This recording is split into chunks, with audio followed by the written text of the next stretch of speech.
Listo, todo tuyo. Bueno, hoy vamos a hacer un cambio, vamos a dejar un poco las redes neuronales atrás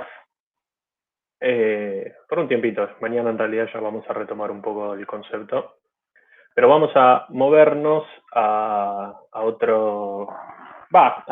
un área específica del aprendizaje automático. Un poco lo dijimos a lo largo de la materia, o sea, todo esto que estamos viendo son técnicas generales que después tienen distintos campos de aplicación, ¿no?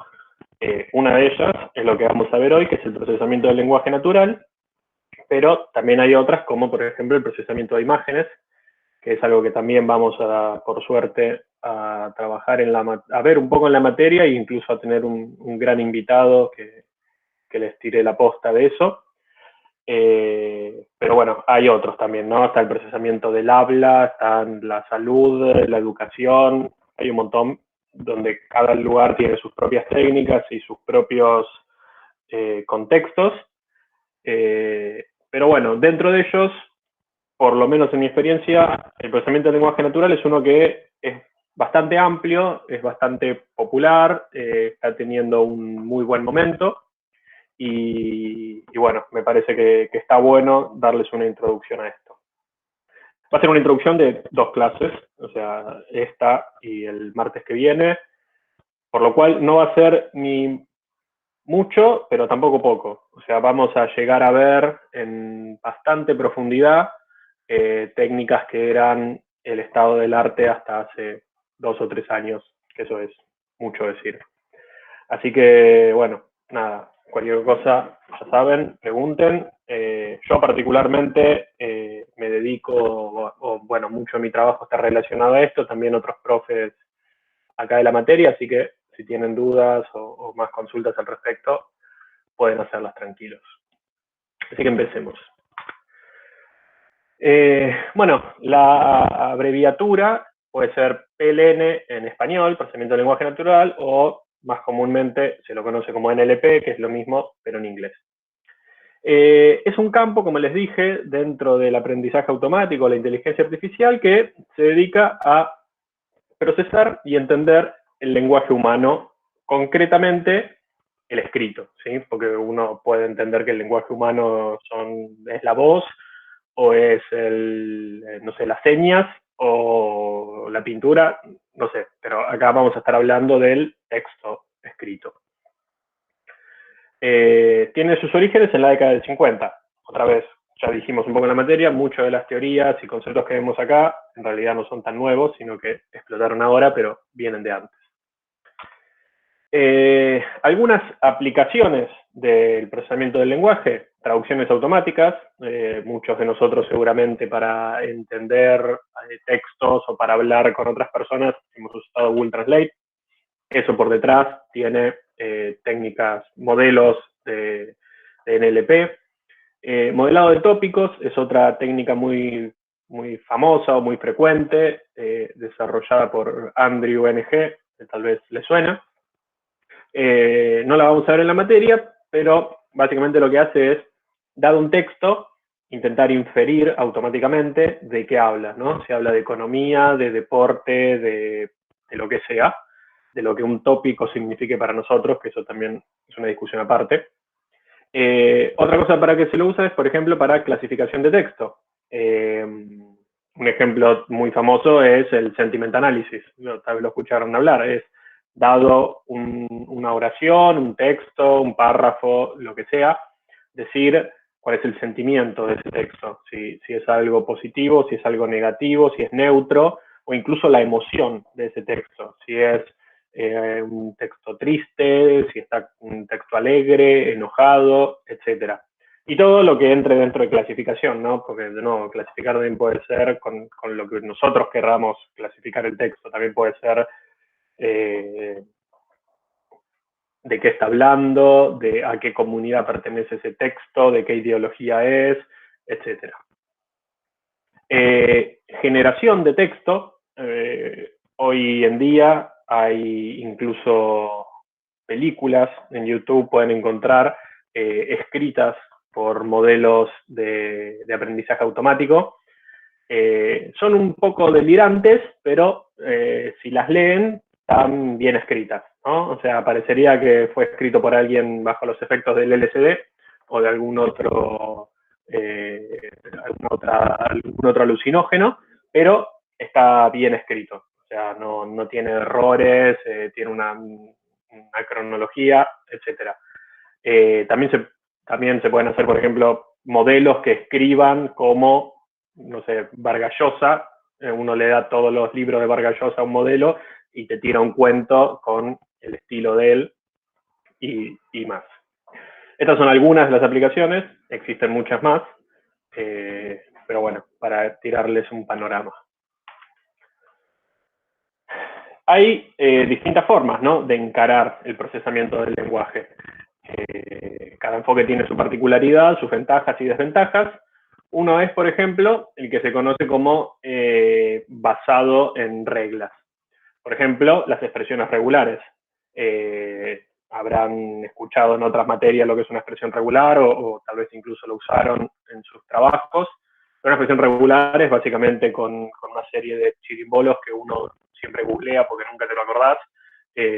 Decir, nada, este texto tiene que ser un mail y entonces tiene que cumplir estas reglas con una arroba en el medio y con un .com o .net al final, etcétera.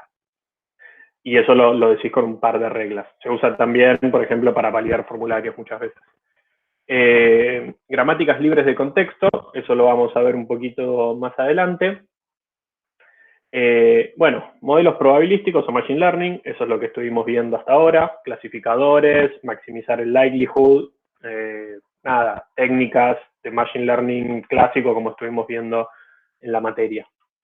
Y después están tal vez enfoques más potentes, más fuertes, más poderosos, mágicos, que uno normalmente en sus casas no puede hacer esa magia, pero OpenAI, Microsoft y los otros monstruos lo hacen en sus super TPUs y los liberan. Y bueno, nosotros podemos usar una versión procesada de eso. Y se hace obviamente mediante super redes neuronales. Se dice deep learning porque son redes neuronales súper profundas. Son redes neuronales que tienen cientos de capas con cientos de neuronas cada capa, lo que te da millones de parámetros a ajustar. Pero bueno, nada, andan muy bien. Y además son algunas arquitecturas particulares. De las redes neuronales, nada, ¿no?, tienen distintas arquitecturas. Unas, por ejemplo, son las redes fully connected, que es un poco lo que más vimos en la materia. Después están las convolucionales, que un poco las vamos a ver en otra clase. Están las recurrentes. Son como distintas formas de conectar las neuronas que te da toda una estructura loca y que logran cosas, la verdad, sumamente interesantes. Bueno, nada, Deep Learning no vamos a ver en esta clase, vamos a mencionar cuáles son los modelos más famosos de Deep Learning hoy en día, pero bueno, no nos vamos a meter en eso porque sería 3, 4 clases más de redes neuronales y no es el objetivo ni es el tiempo que tenemos. Así que medio que vamos a ver un poquito hasta acá. Bueno, empecemos con algo un poquito más concreto. Semantic Slot Filling es una de las tantas tareas que se encara mediante NLP o PLN, que lo que hace es asignar categorías semánticas a las distintas partes del texto. O sea, yo tengo una oración, ¿no?, y discriminar cada palabrita o cada conjunto de palabritas que representan, de qué están hablando. Tal vez es una entidad, tal vez es una acción, tal vez es un lugar, etc. Que el programa pueda darse cuenta de eso. Y esto es útil porque le puede permitir al programa entender órdenes que escribe una persona, ¿no? Por ejemplo, alguien va a un sitio de una agencia de viajes y dice, quiero ver los vuelos a Brasil, ¿cuánto están? Y escribe eso. Y el programa entiende esa oración mediante esta técnica. Sí, este tipo de tarea que se resuelve mediante distintas técnicas, como vamos a ver. Una de las formas que podemos encarar esto es con gramáticas libres de contexto. ¿Cómo sería esto? Las gramáticas libres de contexto lo que hacen es asignar, como si fuera un diccionario, tareas o conceptos a palabras, ¿sí? Entonces, si yo estoy dentro del contexto de mi agencia de viajes, si alguien me escribió algo, lo que hace la gramática libre de contexto es identificar las distintas partes que puede tener eso, ¿no? Como una puede ser mostrar, ¿no? Tal vez podría ser también comprar o cambiar o etcétera. Y esta acción mostrar puede ser pedida o explicitada mediante estos conjuntos de palabras, ¿no? Show me, que es mostrarme, o I want, quiero, can I see, puedo ver, etcétera. Después otra parte seguramente se refiera a vuelos, y eso va a estar como flight o flights, vuelo o vuelos, aviones, etcétera. Después va a haber un origen, que es de dónde querés ir, que va a decir from city. Acá city es a su vez otra gramática que está definida por todas las posibles ciudades, destino lo mismo, etcétera. ¿Se entiende entonces? O sea, uno lo que hace es descomponer la oración en las partes que a mí me interesan. ¿Cómo? Mediante un diccionario. Entonces, lo que hago es, por ejemplo, alguien me escribe, show me flight from Boston to San Francisco on Tuesday, y lo que hago es parsear eso en las gramáticas, en los conceptos que a mí me interesan, para que después el programa sepa qué hacer. Bueno, tiene que mostrar vuelos con tal destino en tal fecha. Ahora, que ya se imaginarán algunos problemas que puede tener esto. Por ejemplo, uno tiene que manualmente escribir todas las reglas, o de alguna forma automática, pero tenemos que ponernos a escribir todas las formas en que a una persona se le puede ocurrir pedirnos que le mostremos algo, todos los posibles sinónimos, con errores de tipográficos incluso, que uno puede hablar de aviones, etc. Es un poco tedioso. Y no solo eso, sino que es imposible escribir todas las opciones. Entonces, ¿qué es lo que suele suceder con esto? Y que este tipo de técnicas suelen tener un precision muy alto, pero un recall muy bajo. Por suerte, acá estamos en presencia de alumnos que han estudiado qué es precision y recall, y me gustaría que me digan, ¿qué significa que tiene un precision alto, pero un recall bajo?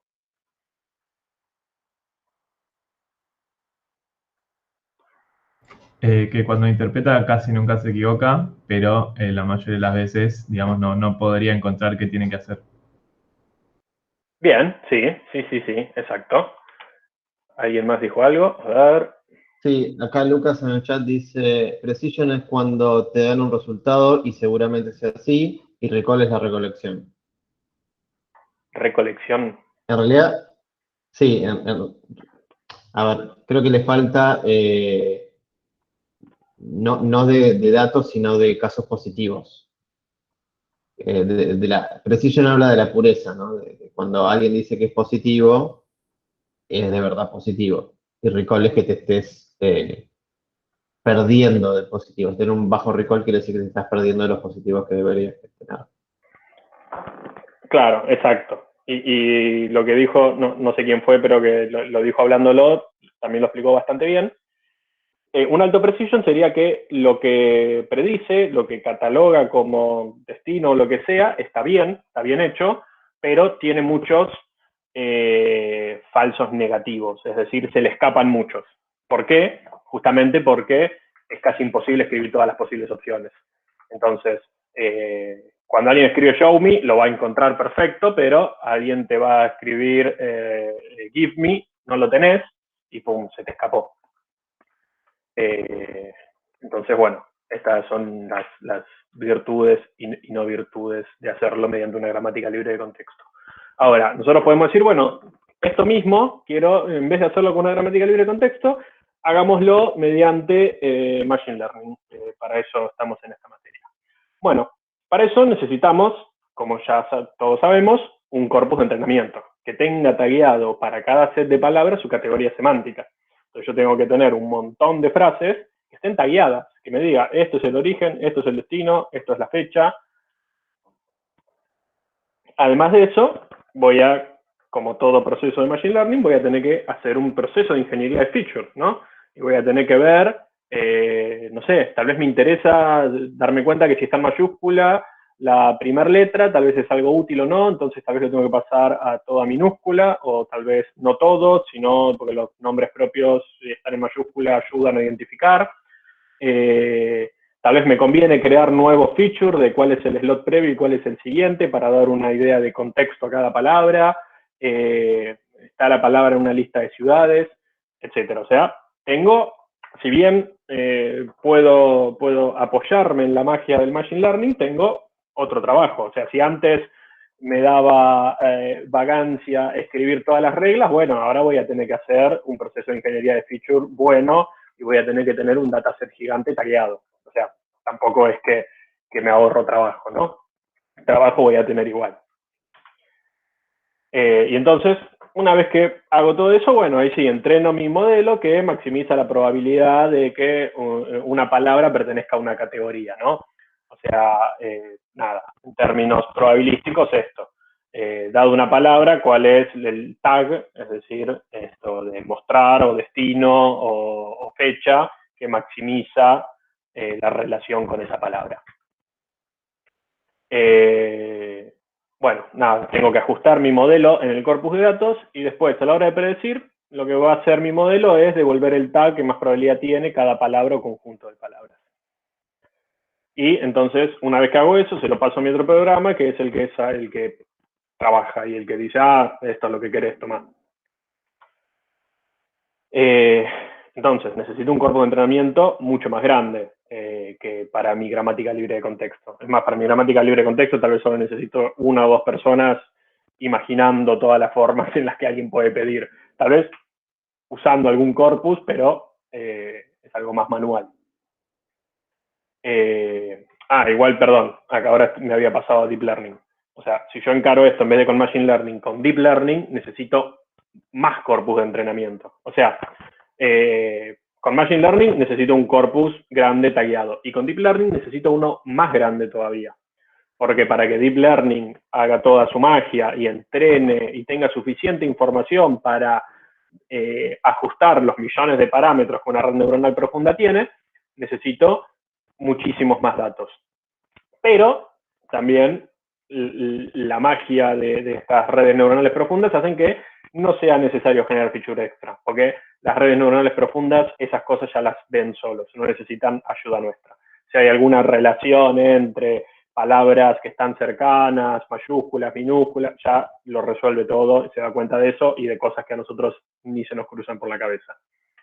Pero lo que sí hay que hacer es definir una estructura de la red neuronal acorde. Necesito una red fully connected, necesito una red convolucional, una red recurrente, un transformer, una mezcla de todas esas redes juntas, algo ad hoc. Bueno, es algo a trabajar y a definir. Acá Lucas además pregunta, dice, igual en general esta área no debería tener problemas con conseguir muestras, ¿no? Con conseguir datos de entrenamiento. Y en el ejemplo que estoy dando, el problema es que esté tagueado.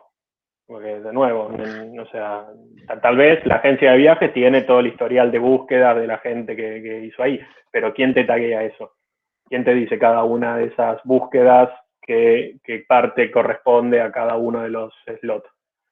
Eso es un trabajo que lo puedes hacer, por ejemplo, con Amazon Mechanical Turk, que es lo que vimos al principio de la materia, que es pagarle a gente un centavo por cada oración que te taguea. Pero bueno, de alguna forma lo tenés que hacer y conseguirlo. En la práctica lo que más ocurre que pasa es que esto excede completamente la materia, ¿no? Pero en la práctica pasa que uno entrena un modelo o parte de un modelo con texto no supervisado, para que como entre comillas comprenda el lenguaje natural, y luego con un set de datos mucho más chico y costoso de conseguir, entrene el modelo para la tarea particular. Que eso es básicamente lo que hace todo el mundo hoy en día. Y el problema de entrenar para una tarea particular es que tenés que definir las tareas de anotación porque las personas anotan estos datasets, ¿no? Y incluso el criterio de las personas no queda muy claro. O sea, cada persona le decís que anote de cierta manera, con ciertas reglas, y te lo anotan distinto. Entonces a veces es complicado. ¿No? O sea, no es trivial conseguir datos y no podemos asumir que podemos conseguirlos para cualquier tipo de problema. Exactamente. O sea, las redes neuronales son mágicas, pero necesitan muchas vitaminas y minerales para poder funcionar y crecer bien. Y entre ellas, las vitaminas que necesitan también es mucho entrenamiento, y mucho entrenamiento equivale a mucho cómputo, y muchas veces las cómputos de nuestras casas ni siquiera están preparadas para eso. Pero bueno, nada, de nuevo, cada enfoque tiene su ventaja y desventaja, no está el mundo ideal. En la teoría tal vez sí, en la práctica no.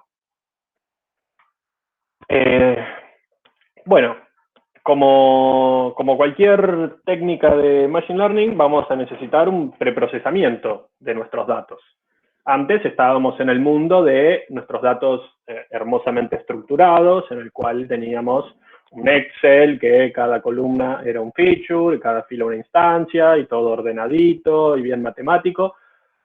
Ahora estamos pasando al mundo del caos, de lo no estructurado, en el cual tenemos texto escrito libremente, y por lo tanto tenemos un trabajo, una ingeniería de feature bastante particular y especial.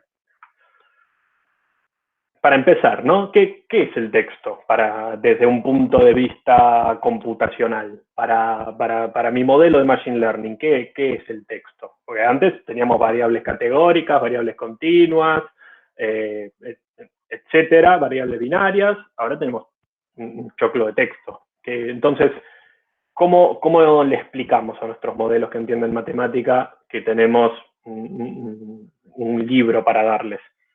Bueno, tenemos que empezar a pensar el texto de alguna forma más estructurada, más dura, más ingenieril. Entonces podríamos decir que el texto es una secuencia de caracteres. Es válido, a veces nosotros tal vez en la primaria aprendemos a escribir así, pero también podríamos decir que es una cadena de palabras, porque no nos interesa tanto reducir la unidad, porque se vuelve poco informativa, ¿no? O sea, a mi modelo tal vez le da más información darle la palabra sol que darle la letra S, ¿sí?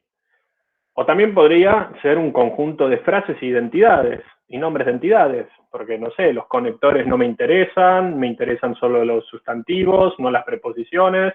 Entonces limpio un poquito y le doy dividido en, por un lado nombres de entidades, y por el otro, no sé, verbos.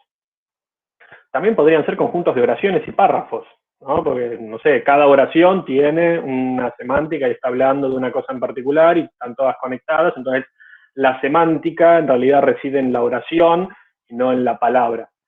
También podría ser válido.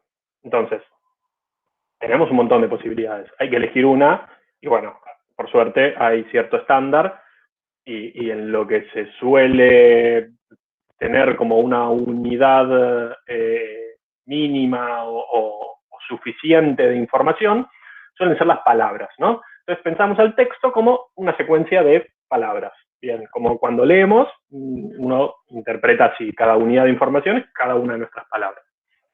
Ahora, nada, podría ser también carácter o sílabas.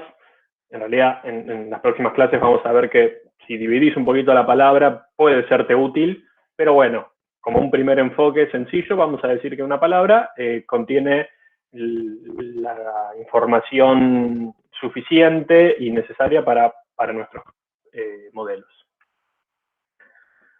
Bueno, bien, resolvimos el primer problema, que cómo vamos a empezar a estructurar nuestro texto. Ahora, ¿cómo hacemos para encontrar las palabras en un texto, ¿no? Nosotros que tal vez leemos ya hace mucho y estamos ya, es obvio, es intuitivo, pero bueno, ¿cómo hacemos un programa que sepa encontrar los límites entre una palabra y otra, ¿no? En inglés y en español, o sea, acá también entra el problema de los lenguajes, ¿no? O sea, el procesamiento del lenguaje natural no va a ser el mismo si me están escribiendo en japonés que si me están escribiendo en español o si me están escribiendo en árabe. O sea, cada lenguaje es un mundo, y ya vamos a ver por qué.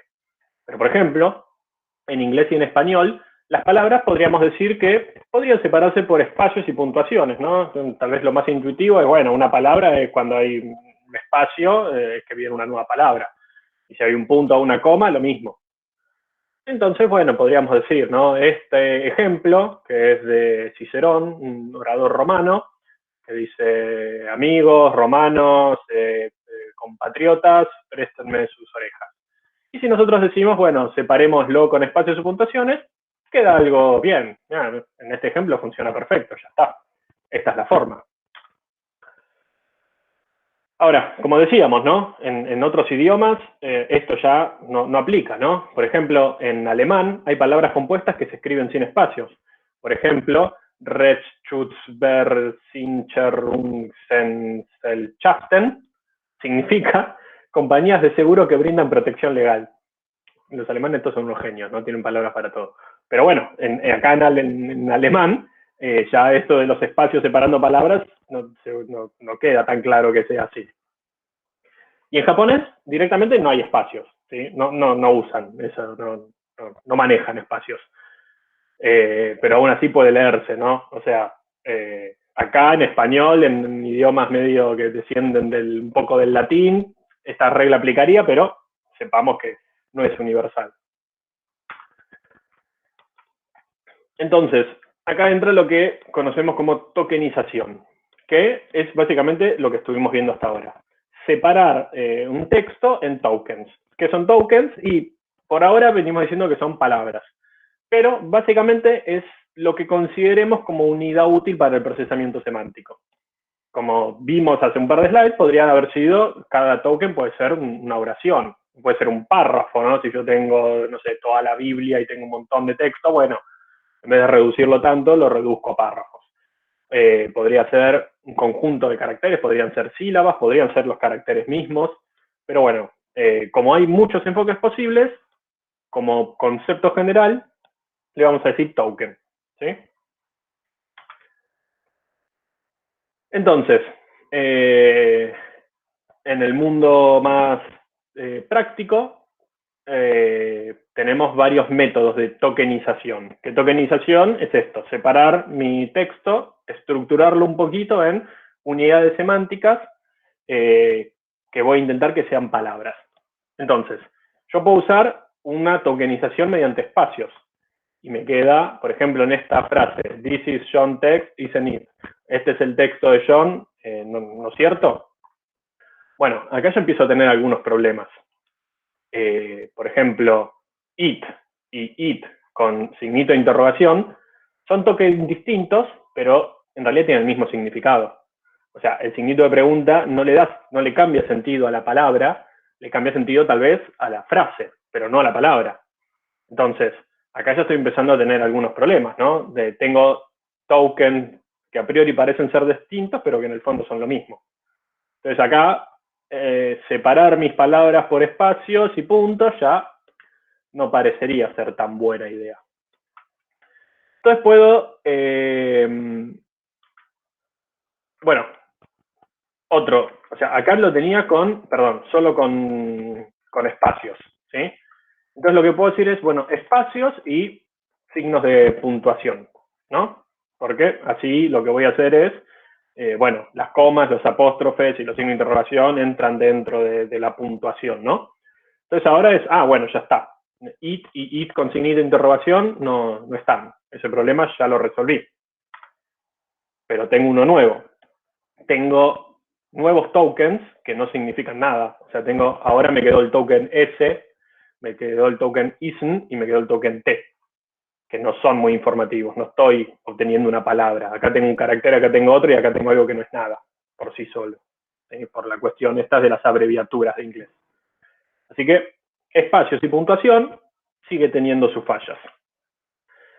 ¿Y qué queda hacer? Y bueno, la verdad que los lenguajes son bastante arbitrarios, ¿sí? Uno puede intentar encontrar algunos patrones en el lenguaje, los vas a encontrar, pero después vas a tener arbitrariedades por todos lados, ¿no? Porque la verdad que las culturas cuando desarrollaron sus lenguajes no se sentaron a decir, bueno, mira, no tiene sentido decir esto de esta forma porque está lógicamente mal. Bueno, se habló así, quedó y chao. Entonces, ¿Qué solución tenemos para esto? Y reglas ad hoc, y punto. O sea, tenemos, bueno, por espacios es como el patrón, pero le vamos a agregar un par de reglas más ad hoc, porque si no, no da, no cierra. Entonces, bueno, usando estas reglas ad hoc, ahora sí me queda el token '(S) y el token '(T), que ahora sí puede eso ser más informativo, ¿sí? Entonces, de nuevo, ¿qué es lo mejor para tokenizar? Y estos modelos ad hoc. Uno, por suerte, Python tiene estas técnicas de tokenización ad hoc. Ahora, ¿cuál es la desventaja de esto? Y que tal vez yo me quiero ir a un lugar que hablan un lenguaje muy particular y que no está implementado en Python, y bueno, no tengo mi conjunto de reglas ad hoc. Y puedo hacerla yo, que no es nada fácil, porque tenés que conocer el lenguaje o tener mucha experiencia en esto, o recurrir a alguna de las otras técnicas más generales. En esta página que les dejo acá pueden ustedes jugar con las distintas formas de tokenizar. O sea, pueden escribir acá la oración que se les cante, darle tokenizar y ver cómo tokenizar. Metele un poquitito de zoom a la pantalla, sí. Perfecto. Acá en este coso de texto, ustedes escriben lo que quieran, en el idioma que quieran, le dan tokenize y les va a mostrar cómo las distintas librerías de Python tokenizan esa frase, ¿sí? Entonces pueden darse una idea de cuál les sirve y jugar un poco para seguir entendiendo lo que vimos en la clase. Bueno, después tenemos un siguiente paso dentro de este preprocesamiento o ingeniería de features en el texto, que es lo que se conoce como normalización. ¿Qué es esto? Es querer que un mismo token represente distintas palabras, pero que tienen el mismo significado. Por ejemplo, o sea, el mismo significado para nosotros, para lo que nos interesa, ¿no? Por ejemplo, wolf y wolves, que es lobo y lobos, en realidad no quiero que me los diferencie, porque para lo que voy a hacer no me da igual, ¿no? Por ejemplo, para el semantic slot filling, la verdad me da igual el plural o el singular. Entonces, quiero que todo eso me lo transforme a un mismo token, porque también al tener menos token, voy a tener menos procesamiento y voy a poder usar modelos un poco más simples. Y lo mismo para los verbos, ¿no? Distintas conjugaciones del verbo, yo quiero que estén en el mismo verbo, en el infinitivo, porque no me interesa la conjugación, el tiempo verbal, la primera persona, no me interesa nada de eso. Me interesa saber el significado de la palabra y ya está. ¿Cómo hago esto? Bueno, uno de los approaches es lo que se conoce como steaming. ¿Qué hace steaming? Es el proceso de eliminación y reemplazo de sufijos para llegar a la raíz de la palabra. Es decir, es como la raíz sintáctica, no semántica, ¿sí? O sea, lo que hace es eliminar prefijos o sufijos y listo, ¿sí? O sea, es una heurística, no es un proceso determinista, o sea, muchas veces me va a devolver algo que no es una palabra. Por ejemplo, wolves me devolvería wolf. Talk, que es el pasado de talk, lo haría bien, porque me elimina el sufijo ed, que en el inglés es algo muy usado para conjugar un verbo en pasado. Ahora, podría ir por otro camino, que sería normalizar semánticamente bien las palabras, que sería hacer el bien, ¿no? O sea, en vez de que wolf sea wolf, que wolf sea wolf. Que feet sea foot. O sea, feet son pies, foot es pie. Y así. O sea, es la normalización morfológicamente correcta. Ahora, parecería que, bueno, a ver, si tenés lematización, que es la forma de hacerlo bien, ¿por qué querés steaming? ¿A alguien se le ocurre por qué puede ser mejor una que otra?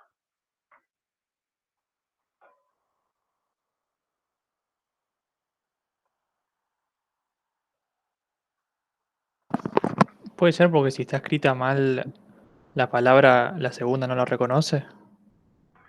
Exacto. Para errores de tipeo, te conviene tal vez más steaming. Si vos tenés un texto, un posteo en Twitter, y ahí probablemente te conviene usar steaming. Porque puedes tener error de tipeo, porque la gente escribe así rápido y así nomás, total, no lo van a evaluar por eso. O incluso porque usa modismos, que palabras inventadas, propias de ese mundo o propias de esa persona, que no van a estar en tu librería de lematización. Entonces, al aplicarle lematización a un texto muy informal, o de nuevo, a un lenguaje extraño o lo que sea, probablemente no funcione, porque muchas palabras no las entiende y no las sabe normalizar. Ahora, si vos tenés un libro académico formal, un paper, algo súper formal, y ahí probablemente sí te sirva lematización porque va a ser un lenguaje muy correcto el que está usado, cuidado hasta la última coma. Entonces, nada, dependiendo eso, que tan formal tal vez sea tu texto y el lenguaje en el que esté, y que no tenga, también puede ser un texto formal, pero que tenga palabras no sé, nuestras, del argentino, como che o cosas por el estilo, que lematización, por más que esté en español, no las va a entender. Tal vez sí una librería hecha por un argentino para lematizar, ¿no? Pero bueno, por lo general no abundan. Acá Lucas también comenta, menciona la pregunta, ¿no? Muchos casos particulares, dice, sobre tu pregunta. Como muchos casos Y particulares. el por qué usarías uno sobre el otro, o algo así. Y después Joaquín dice, quizás no necesites algo tan complejo. Yo, por ejemplo, el otro día estaba implementando una librería de normalización de texto, ¿no? Para buscar texto similar entre un corpus grande, ¿no? Y me pasó que, dependiendo de lo que quería, tenía que usar la lematización o stemming, porque me pasó que a veces me hacía un match entre dos frases que tenían distinto sentido, porque también depende para qué lo queremos usar, ¿no? No solo el input, sino para después a lo que lo quiero aplicar. Entonces yo quería conseguirme una lista de sentencias que hablen de lo mismo, ¿no? Y aplicar normalización. Y me pasaba que con stemming, no mucho, muy poquito, pero tenía un 0,5%, 1% de matches que no hablaban de lo mismo, porque lo pasaban todo a una... Y obviamente removía stop words y cosas así, ¿no? Y según los stop words que removía y según los stemming que hacía, me pasó que stemming tenía un poquito más de matches de más que lematización. Pero de vuelta, como dice Juan, ¿no? Depende mucho de la librería que estemos usando y si esa librería está bien hecha o no para ese lenguaje. Así que nada, hay que prestar atención cuando uno empieza a usar una librería que aunque diga que tiene soporte para ese lenguaje, hay que sospechar dos veces y medirlo de alguna manera. Sí, muchas veces es prueba y error, pero si uno conoce el texto que va a estar analizando, con el que va a estar trabajando y tiene una idea de la naturaleza del texto, ¿no? Si es algo más formal o es algo más libre o más informal, y bueno, tal vez tenés una idea de cuál puede andar mejor. Después tal vez te conviene probar las dos, listo, si te da el cómputo y el tiempo, probar las dos y te quedas con la mejor. Bueno. Acá Lucas dice, para un caso normal, entre paréntesis, ningún extremo formalismo, perdón. ¿La lematización podría tener más precisión y stemming más recall para un caso de común? ¿O estoy mezclando cosas? Es una pregunta rara porque ni stemming ni lematización predicen nada. No, obviamente no, pero digo, te va a machear de forma tal que después cuando vayas a predecir algo vas a obtener mejores resultados. Va, me imagino, pero... Creo que la respuesta es depende. Como dijo Juan, ¿no? Depende si imagínate que tu texto entrante tiene mucho ruido. Por ejemplo, Twitter, ¿no? Necesitas alguna forma de sacar ese ruido. Y la forma que hasta ahora estamos viendo es aplicar esta normalización y por ahí necesitas una forma de sacar ese ruido un poquito más fuerte que solo la lematización. por ejemplo. Eso te va a llevar a posteriormente, si lo entrenás con, no sé, algún modelo o lo que sea, a que ese modelo labure con menos ruido, menos basura, entonces tengas un recall precision o lo que sea al target que estás tratando de hacer, lo que sea que estés haciendo, mejor. O al revés, por ahí si haces un modelo que soporte ruido o algunas palabras raras o lo que sea, también le estás privando de esa información que podría nutrirse. La respuesta entonces es, depende de lo que hagas después con ese texto, ¿no? Y depende de la simpleza que quieras tener luego de la normalización del texto y encargarte vos de hacer las cosas o no. Claro, también podrías crear algo en el medio. A ver, tanto steaming como lematización en realidad son conjuntos de reglas, uno es más genérico que el otro. Lematización es más una cosa lineal, esta palabra va acá, esta palabra acá, esta palabra no sé qué es, se la dejo igual. Steaming es, bueno, esta palabra se le saca esto y me quedo con la raíz, o le saco lo otro y me quedo con la raíz, digo, puedes hacer algo en el medio. La verdad, estas son cosas que ya están hechas, ¿no? Obviamente nosotros explicamos técnicas que ya se conocen y que están las librerías implementadas para ahorrar trabajo, pero ustedes podrían hacer algo en el medio, hacer un steaming con lematización. Entonces, algunas palabras que vos sabés que son muy frecuentes en tu texto, las reducís vos a mano y las demás les haces steaming, palabras raras, etc. Perfecto. ¿Y puedo consultar una cosita más? Obvio. No entendí por qué lematización tiene un problema con los modismos, pero steaming no, digamos. A ver, ninguna de las dos es perfecta. Si uno tiene una palabra inventada, una palabra del argentino, no sé, laburo, y estás usando una lematización en español, la librería de Python de lematización en español, la palabra laburo no sabe qué es, no hace nada, te la deja igual. Steaming te dice, bueno, esto parece un sustantivo, le saco no sé, la última sílaba. Entonces, si aparece laburo y laburos, va a reducir a la misma palabra. Mientras que lematización te va a dejar dos palabras distintas y no vas a estar normalizándolo. Una pregunta. ¿Y Sí. uno no puede usar lematización y si no funciona ahí hacer steaming? Sí, Como obvio. para que agarre. Obvio. Podrías aplicar uno y después el otro. Y podrías crear algo vos en el medio, un híbrido de lematización y steaming. Claro.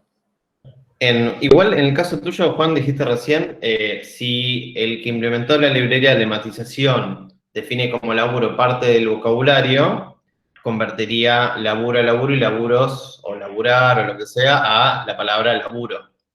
Y otro ejemplo sería si está en STEMI, ¿no? Por ahí transforma laburo a labur, y ya que sabe que labur es la única raíz que está dentro de su lista de raíces. Ese sería a veces más el fenómeno que observamos. Que stemming no necesariamente deja la palabra como la conocemos actualmente, sino que la lleva una raíz que no necesariamente está en el vocabulario del diccionario. Y lematización sí o sí, ya sea, o sea, una vez definido ese diccionario, va a llevar todas las palabras a ese diccionario y no va a dejar ninguna raíz dando vuelta. Simplemente va a pasar a mapear a las palabras del diccionario. Eso es útil o no, digamos, supongamos que, me estoy metiendo con cosas fuera de la materia, ¿no? Pero supongamos que, lo vamos a ver luego, pero supongamos que necesitemos que sí o sí estén, esta es una pregunta para ustedes. Yo tengo un diccionario de que entra una palabra y sale un vector, ¿no? Yo, ¿qué puedo hacer? Stemming o lematización. Ese diccionario ya está fijo, no lo puedo cambiar. Para agarrar mi texto y conseguir los distintos vectores para cada palabra. ¿Qué me convendría hacer? ¿Lematización o stemming?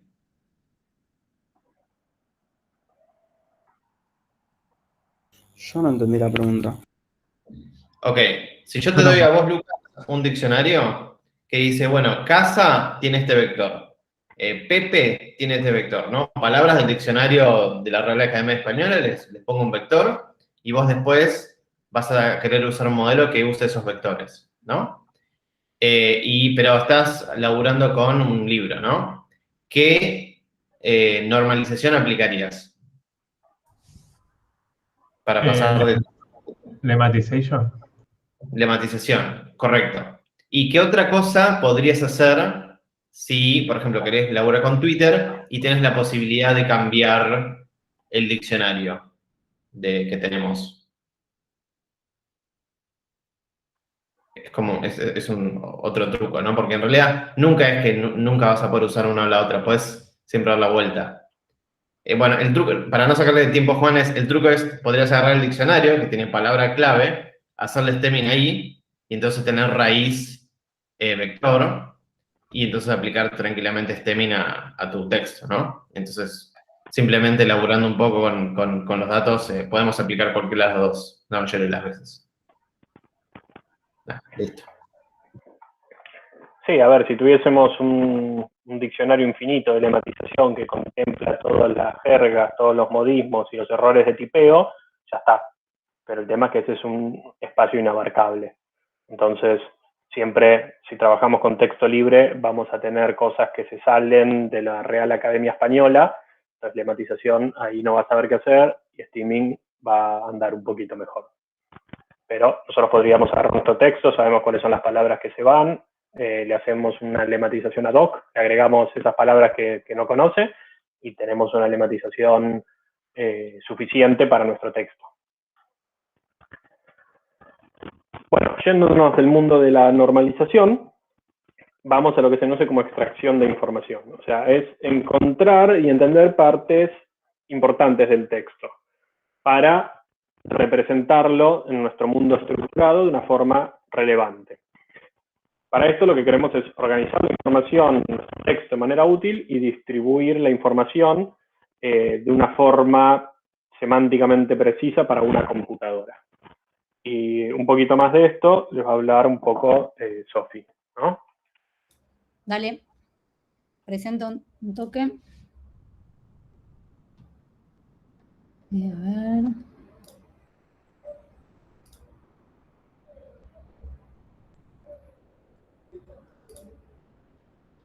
Ahí va.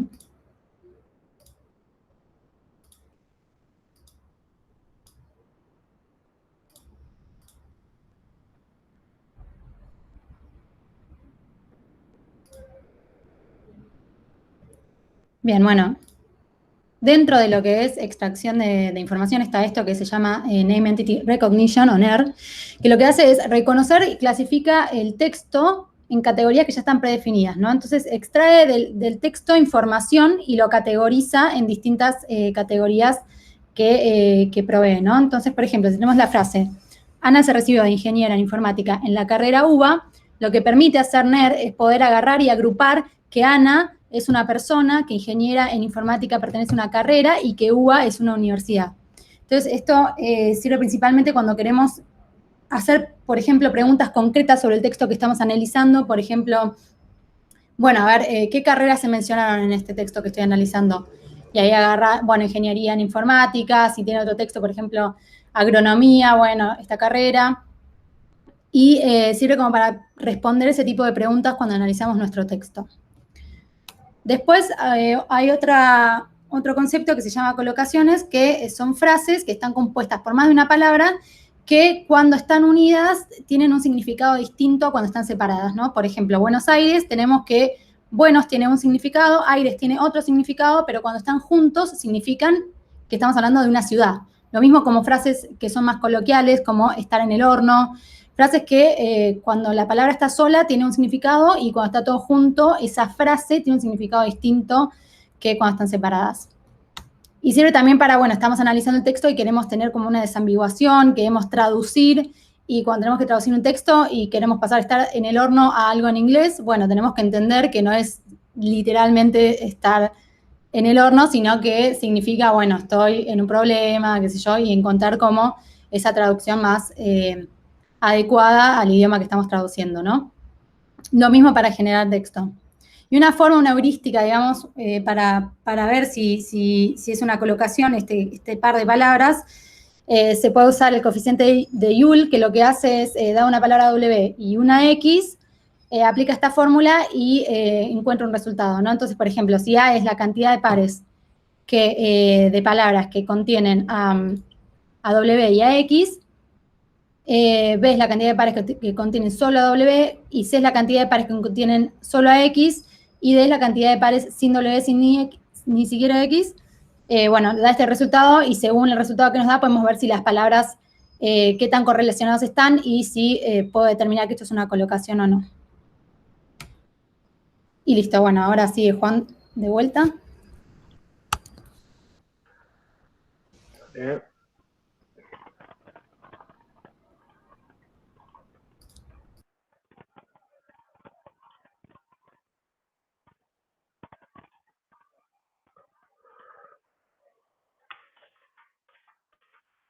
Bueno,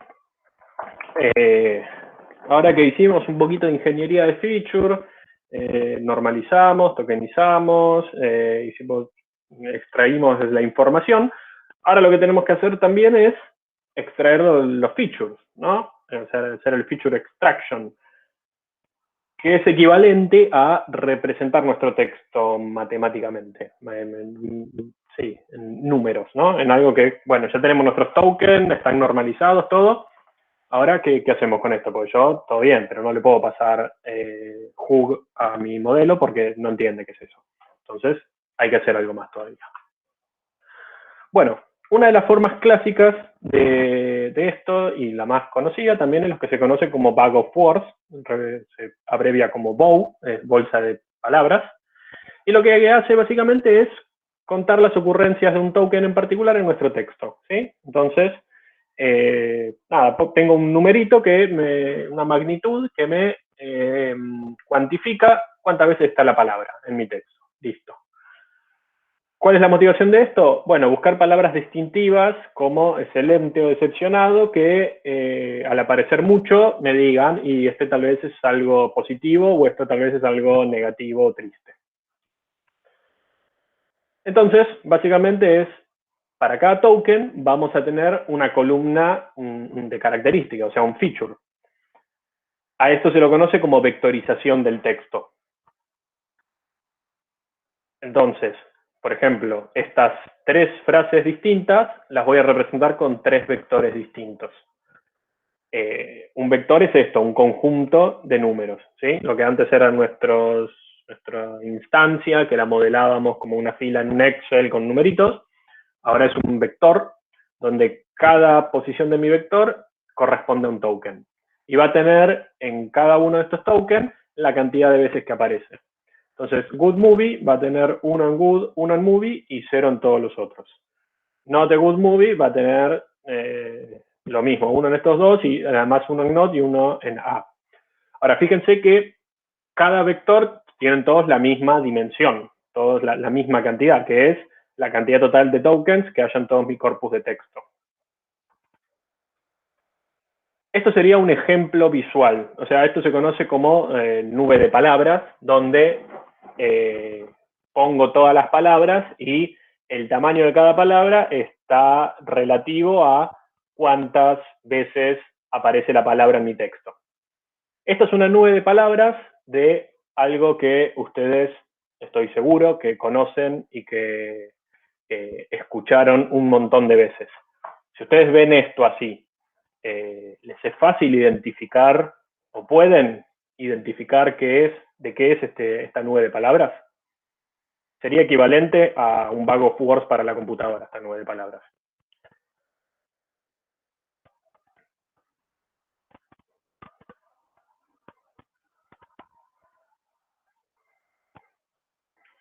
Nadie se anima a tirar, es una canción muy conocida.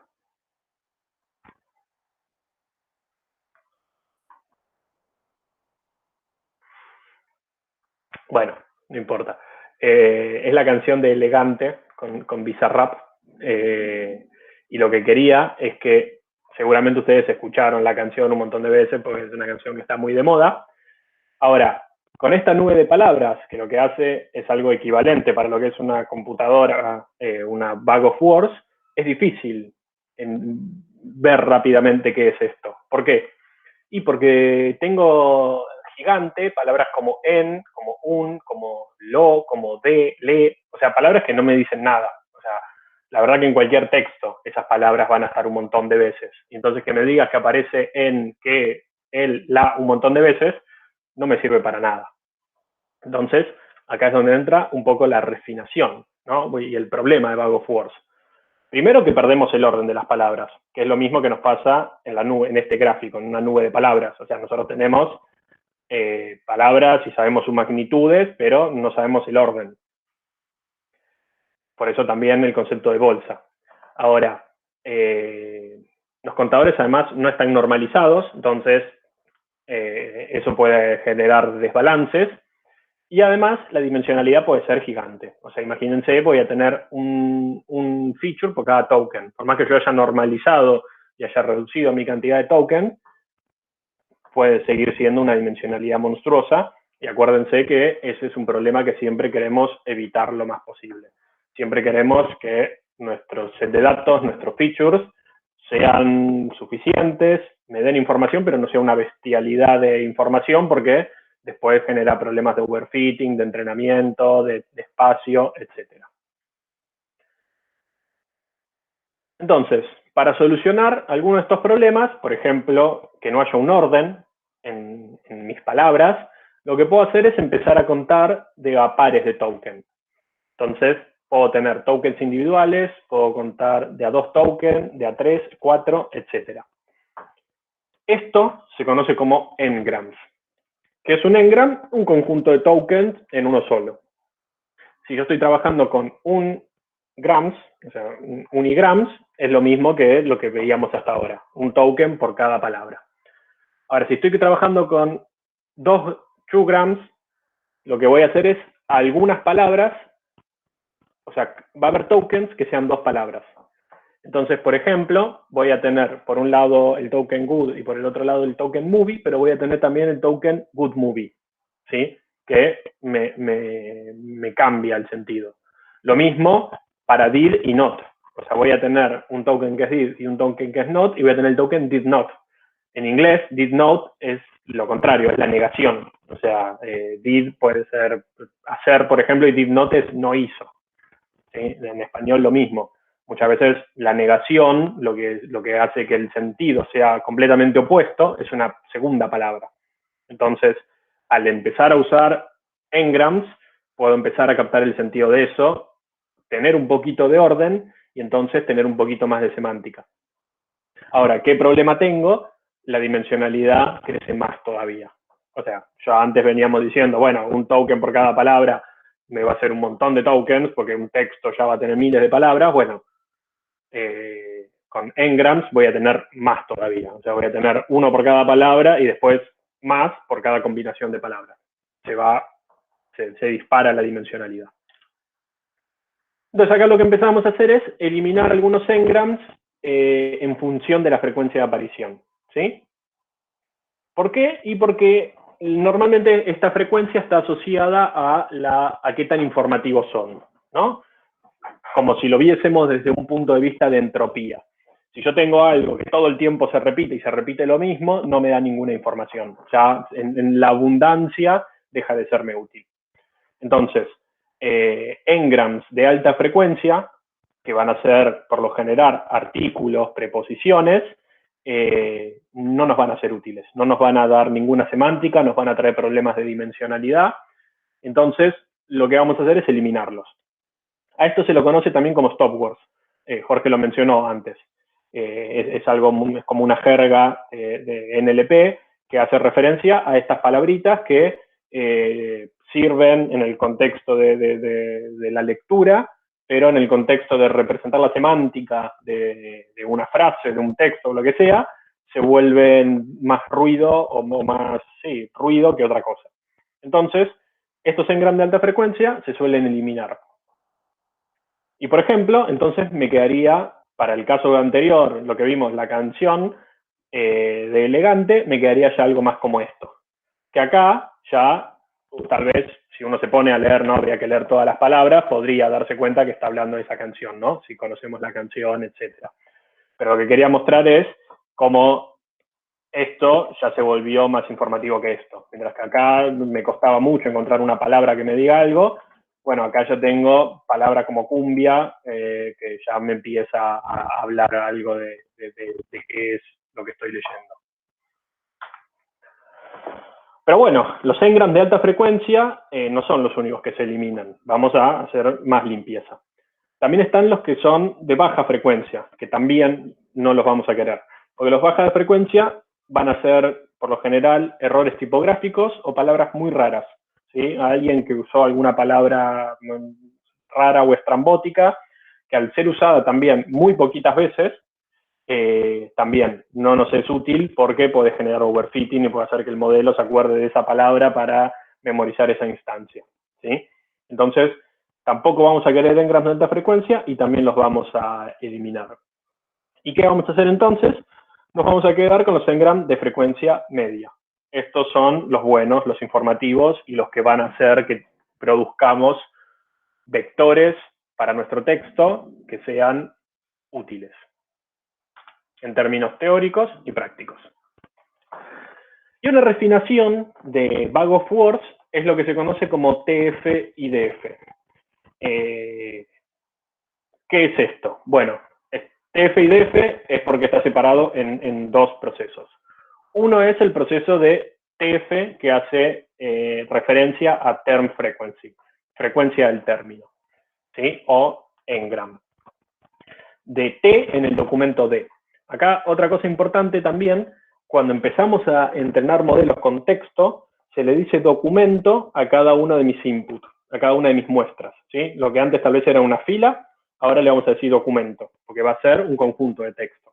Podría ser un tweet, podría ser un capítulo de un libro, podría ser una noticia, y mi corpus entero puede ser un montón de tweets, un libro entero, un portal de noticias entero, etcétera, ¿sí?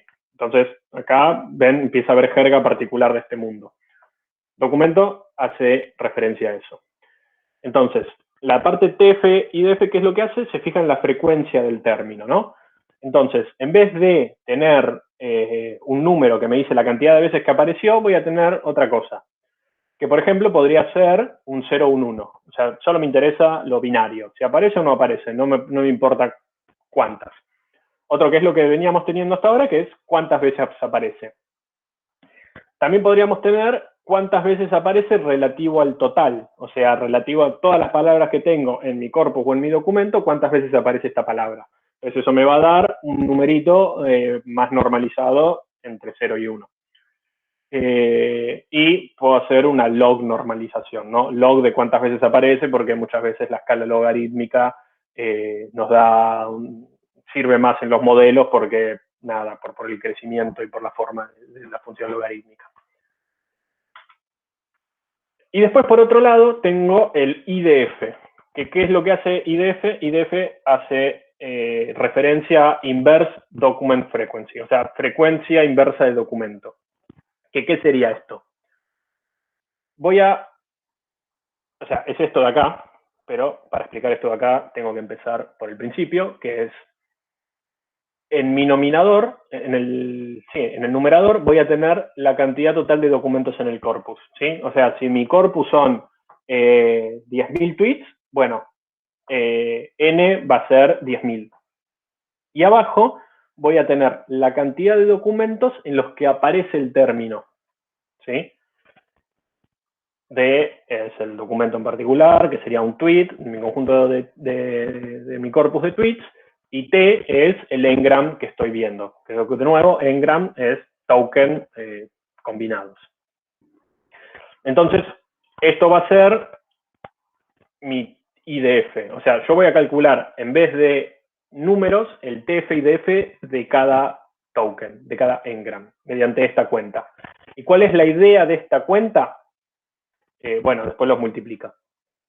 ¿Cuál es la idea? Y que un valor alto de mi TF-IDF se obtiene mediante una frecuencia de término alta en el documento y una frecuencia baja en toda la colección de documentos. O sea, esa palabra, si tiene un TF-IDF alto, o sea, si el valor de ese feature, que es un engram, es alto, quiere decir que esa palabra aparece mucho en mi documento y poco en los otros documentos. O sea, seguramente sea una palabra representativa de ese documento. Entonces se vuelve algo informativo para mi contexto. ¿Sí? ¿Se entendió? Es una refinación. En vez de usar una bolsa de palabras con Para cada fila es un documento y cada columna es un token o un engram. En vez de tener cuántas veces aparece ese engram en ese documento, voy a tener un cálculo más refinado, que es esto, que es cuántas veces aparece en el documento y cuántas veces aparece en todo el corpus. Y una combinación de esas dos. Bueno, nada. Bueno, como les dije, lo que hacemos es reemplazar los contadores de Bag of Words por los TF y DF. Y también podemos normalizar la fila, ¿sí? Dividiendo por una norma la suma de todos los valores, etc. Entonces, esto me va a dar estos valores. Y, por ejemplo, GoodMovie va a tener un 0.17 porque GoodMovie aparece en esta entrada y en esta otra. Pero didNot va a tener un número más alto porque solo aparece en este documento de acá. O sea, aparece solo en uno de los tres, ¿sí? Entonces, este numerito más alto me dice que este token aparece más veces en mi documento relativo a lo que aparece en el resto del corpus. Y bueno, por último, para seguir recomendándoles libros, que sé que a algunos de ustedes les gusta, este libro habla de, no es un libro de procesamiento del lenguaje natural desde el punto de vista Machine Learning, sino está escrito por un politólogo, Ernesto Calvo, que es argentino, pero trabaja en la Universidad de Maryland, en Estados Unidos, y es muy capo en computación para lo que es un politólogo, ¿no? Trabaja muy bien con grandes volúmenes de datos. Hizo todo un análisis del lenguaje, del odio que hay en Twitter, de cómo se esparce, etcétera, etcétera. Y nada, es un libro fácil de leer, y si nada, les gusta leer, pero tampoco quieren irse a algo súper técnico ni a algo fantasioso, les dejo... Es cortito además y es muy fácil de leer, está bueno. Y bueno, hasta acá con la teórica. ¿Alguna duda, pregunta? Creo que hay una pregunta que no sé si la perdí o no, de hace como 10 minutos, que Joaquín Gómez decía cómo diferenciar baja, media y alta. Pero me la perdí por completo. Ah, sí. Acá, la frecuencia. Y bueno, ese es un threshold que pones vos cuando entrenas tu corpus. Lo vamos a ver en la práctica. Hay estándares, ¿no? De cuál es una frecuencia media o cuál es el límite, ¿no? Para abajo y para arriba. O sea, palabras que aparecen menos de un porcentaje de veces o más que otro porcentaje, se borran. A veces también hay un enfoque práctico, ¿no? Uno sabe la tarea que quiere hacer y la puede medir porque vio el problema, vio cómo se medía, vio qué tareas de anotación se podían hacer para verificar la calidad del modelo que está haciendo, y uno va variando esos porcentajes, y si lo ideal es siempre no tener ni los que no aparecen una vez y obviamente sacar los que aparecen un montón de veces, ¿no? Pero a veces también está el punto de, bueno, yo hasta cuánto puedo reducir el corpus sin afectar la performance de mi problema a solucionar.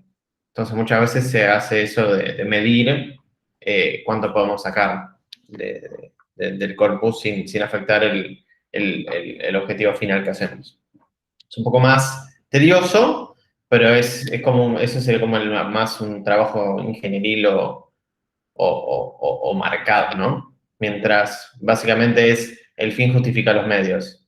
Mientras no bajes la performance de tu modelo final y estés seguro que lo estás midiendo correctamente, podés descartar mayor o menor medida la cantidad de eneagramas que aparezcan. Claro, y por ejemplo, los de alta frecuencia los borrás con las stopwords. Eso sí es algo que también viene implementado. Vos te bajás una librería de stopwords en español y vas a tener todas las preposiciones y artículos ahí. Entonces ahí eliminás las de alta frecuencia. Y las de baja frecuencia pones vos el threshold y decís, bueno, palabras que tienen menos de esta frecuencia, volalas. En la práctica lo vamos a ver un poquito, pero bueno, es un poco arbitrario y a ojo. Y de todas maneras, esos stopwords es medio tedioso, ¿no? Pero a veces tenemos que chequear, o sea, si bien tenemos una lista default de stopwords por cada idioma en general, por cada lenguaje, siempre hay que chequear que esos software no remuevan información que nos interesa. Por ejemplo, a mí me pasaba que un software re común de inglés es do. Y si tenés a alguien que dice I do not, por ahí te afectaba el sentido de la oración para si estábamos siendo muy granular en una tarea que querías hacer. Entonces, a veces hay que chequear si esos softwares están rompiendo o bajando o destruyendo información de lo que finalmente queremos hacer. Esto es mucho laburo como les presentamos todas estas herramientas, y no es que, las aplico así sin pensar, sin consideración alguna, no es. Teniendo en cuenta el objetivo final o el problema a resolver, agarran cada una de estas herramientas, y les aplican, teniendo la consideración justa de que no destruya información de una manera que no se pueda resolver el problema, ¿no? O que degrade la calidad del modelo final. Nada, eso. ¿Alguna otra duda, consulta? Yo tengo una duda. ¿Por qué se usa el gráfico ese de Bag of Words? Digamos, es como muy difícil de leer, realmente. Hay palabras en vertical, horizontal, adentro de otras. Es una porquería, fin. Pero, ¿sabés qué? Eso vende guita. ¿Podés creerlo? Una empresa viene y te dice, ay, no sé cómo analizar el texto libre. Y bueno, tomá acá, tenés las palabras o los enegramas que más aparecen. Para alguien que no tiene la más pálida idea de NLP, esto es un primer insight. Pero si uno tiene dos dedos de frente, es un gráfico de barras con el enegrama que más aparece y el gráfico arriba, y va haciendo un gráfico así de barras que va achicando según la palabra, y ves que hay una ley de potencias, y ahí se ponen a analizar los textos de Shakespeare para mostrar que no es una ley de potencias, y bla, bla, bla. En mi vida profesional, yo cuando empezaba con análisis de texto y todo eso, esto lo he usado mucho, es fácil, es lindo, porque usa una buena paleta de colores, etcétera. Por sí solo no sirve mucho, pero si vos esto lo acompañás con una presentación oral y das contexto y agregás más gráficos y etcétera, puede ser una primera entrada a un texto que querés analizar, ¿no? Querés analizar los tweets o los posteos que hablan de tal tema y analizás por un lado los posteos positivos y por otro los negativos, y con esto tenés un primer pantallazo, ¿no? de qué hay. Nada, esto solo no te va a decir nada, pero acompañado con un informe o con otra cosa, puede ser una linda herramienta. Se conoce como nube de palabras, es un gráfico súper común. Claro, perfecto. Sería similar a lo que pasaba con el gráfico de tortas, digamos. Uno tiene que tener salvedades de cuando lo elige. Yo creo que el gráfico de tortas es peor que esto. Porque el gráfico de tortas tenés información estructurada, fácil de presentar de otra manera, y elegimos usar una forma de representar horrible. Cambio esto, representar texto no es tan amistoso, no podemos verlo de forma tan clara, ¿no? Entonces, existen estas cosas que es una forma por ahí incluso divertida, porque esto es como uno se queda viéndolo, buscando las palabritas, es como divertido, están gamificando de alguna manera un análisis, pero definitivamente no te da mucha información, porque, de vuelta, uno ve esto y dice, yo no sé si Bizarrap es más grande o más chico que palabra de más o menos misma, Picándome. No sé si Picándome y Bizarrap ¿cuál aparece más veces? No tengo idea. Entonces no tenemos forma de dar un orden, excepto los verdaderamente distintos. No están todas acá, no podemos ordenarlas de ninguna manera, no podemos filtrarlas, no tenemos ninguna forma de accionar sobre esto. Pero bueno, para alguien, de vuelta, si estamos presentando algo para alguien que no tiene una pálida idea de análisis y NLP, es una muy buena herramienta para empezar a pero meter suavemente información en la cabeza de alguien, antes de entrar con otros gráficos para más duros, como dice Juan. Sí, aparte podés cancherear un poco con esto porque se ve lindo, e incluso esto tiene forma de cuadrado, pero vos le podés dar forma de carita, forma de manito, podés hacerle cosas que lo hagan lindo. Y acuérdense, si bien los gráficos tienen que dar información, muchas veces que sean lindos ya te suma un montón. Tiene sus pros y sus contras. Yo solo lo usé como para intentar graficar un bag of words y explicar el concepto de otra forma. Aquí hay una pregunta de Lucas en el chat que dice, ¿la n en enegramas para alguna tarea también suele ser un parámetro que se va modificando para obtener un mejor modelo? ¿O en general por idiomas ya está bastante definido? Dice, imagino que de nuevo depende del problema. Muy bien, Lucas, muy bien. Un ingeniero, o en este caso también licenciado, siempre tiene que, la palabra primera más común a todas las frases es depende, ¿no? Dice, imagino que dependerá del problema, pero también pienso que quizás no tiene tanto impacto. Tiene un altísimo impacto. De hecho, esto, again, se escapa completamente de la materia, pero hay formas más inteligentes de hacer enegramas, como por ejemplo BPE, se llama BPE, lo pongo en el chat, que busca una manera un poco más inteligente de ir agrupando enegramas dentro de una palabra, o tranquilamente si cambian un poco alguna librería podría ser entre más de una palabra, y es creo que es un algoritmo greedy que va iterando y va armando enegramas. Así que sí, la respuesta es dependiendo de qué tanta, más que nada, de qué tanta memoria tengas, porque acuérdense que la dimensionalidad con enegramas se dispara exponencial, o sea, olvídense de poder guardar en un texto grande enegramas de más de 4, imposible. Entonces hay maneras más inteligentes de guardar enegramas hasta 4, dropeando un montón de otros. Pero eso escapa completamente de la materia. Sí, y en la práctica, no, la verdad que yo nunca vi más de 4 engrams. Primero por una cuestión de dimensionalidad y después por una cuestión de que ya tantas palabras juntas ya no te suman tanto. O sea, 2 o 3 palabras sí, porque tenés las negaciones y etcétera, pero ya 4 palabras, 5 palabras, para eso hace un sentence, o sea, representa de forma vectorial, o sea que tu token en vez de una palabra sea una oración directamente. Como les dije, eso lo pueden decidir ustedes.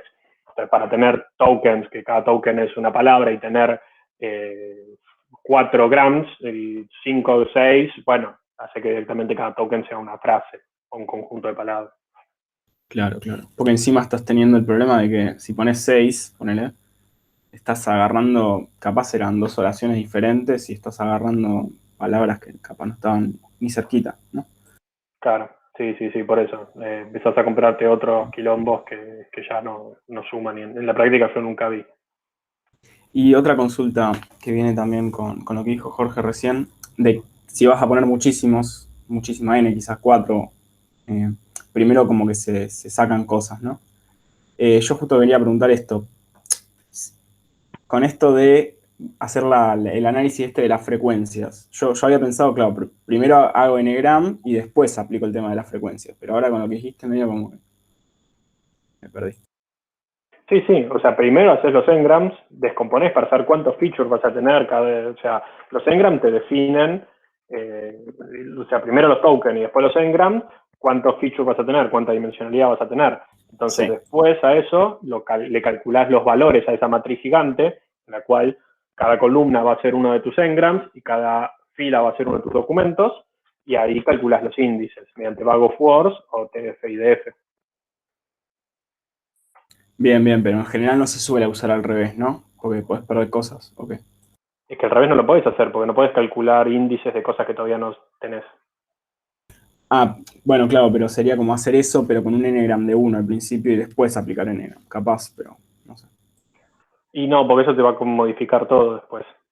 Porque si lo haces solo con tokens y después agregas engram, te cambian todos los índices, pues están normalizados también. Entonces, al tener más, cambia todo. Ok, buenísimo. Muchas gracias. ¿No? ¿Alguna otra duda? Una dudita rápida. Esto que vimos de normalización como lemmatization o stemming es como una forma similar a hacer data augmentation, ¿o no? No, es lo contrario de data augmentation. O sea, cuando vos haces data augmentation, intentás generar artificialmente más datos, porque lo que tenés no te alcanza. Entonces, se hace, por ejemplo, data augmentation en imágenes. Como cuando vos no tenés suficientes imágenes, empezás a agarrar la misma imagen y la rotás, la movés, le haces cosas y te generas artificialmente más datos. Con normalización estás haciendo lo contrario, estás reduciendo tus datos. Si lo querés poner en una categoría, es categoría de Feature Engineering, ingeniería de datos. ¿Se acuerdan que estábamos estandarizando números? Bueno, esta es otra técnica para normalizar datos, ¿sí? Para reducir la dimensionalidad. El objetivo de esto siempre es reducir la dimensionalidad y un problema que un modelo, o el problema que se vaya a solucionar, labure con una dimensionalidad menor, que siempre es mejor que laburar con una dimensionalidad mayor. Así que no hay más datos, sino que es Feature Engineering lisa y llana. Bueno, ¿Más? si no hay más preguntas, corto la grabación. Sí. ¿Listo? Corto.